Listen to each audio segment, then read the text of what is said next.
दोस्तों, नालंदा विश्वविद्यालय का नाम तो आपने सुना ही होगा। नालंदा विश्वविद्यालय का इतिहास बहुत प्राचीन और महत्वपूर्ण है। ये विश्वविद्यालय प्राचीन भारत के सबसे प्रमुख शिक्षा केंद्रों में से एक है। नालंदा विश्वविद्यालय का इतिहास न केवल भारत के शैक्षिकी और सांस्कृतिक धरोहर का प्रतीक है, बल्कि यह प्राचीन विश्व में शिक्षा और ज्ञान के प्रसार का एक उत्कृष्ट उदाहरण भी है। नालंदा विश्वविद्यालय का इतिहास अत्यंत रोचक और समृद्ध है। नालंदा विश्वविद्यालय की स्थापना गुप्त काल में 5वीं शताब्दी में सम्राट कुमारगुप्त प्रथम द्वारा की गई थी। ये वर्तमान बिहार राज्य के नालंदा जिले में राजगीर के पास स्थित है। ये विश्वविद्यालय बौद्ध धर्म का प्रमुख शिक्षा का केंद्र था, जहां बौद्ध धर्म के विभिन्न शाखाओं का अध्ययन किया जाता था।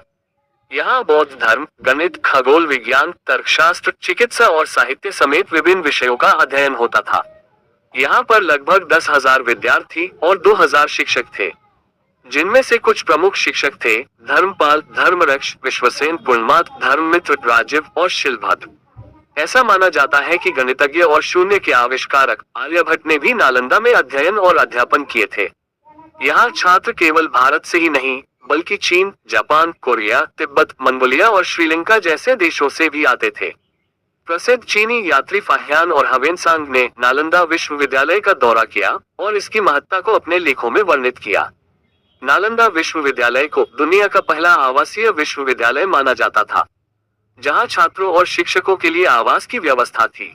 विश्वविद्यालय में अनेक मठ, पुस्तकालय, अध्ययन कक्ष और पूजा स्थल थे। यहाँ का पुस्तकालय धर्मगंज कहलाता था।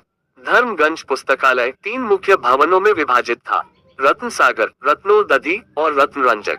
हर भवन में अनगिनत पांडुलिपियां और ग्रंथ संग्रहित थे। 12वीं शताब्दी में 1193 में बख्तियार खिलजी नामक तुर्क आक्रमणकारी ने नालंदा विश्वविद्यालय पर आक्रमण किया और इसे जला दिया। जब बख्तियार खिलजी ने नालंदा पर आक्रमण किया और पुस्तकालय को आग लगा दी, तो ये कहा जाता है कि ये पुस्तकालय कई महीनों तक जलता रहा, क्योंकि इसमें इतने अधिक ग्रंथ थे। इसके साथ ही विश्वविद्यालय की अधिकांश पांडुलिपियां नष्ट हो गई।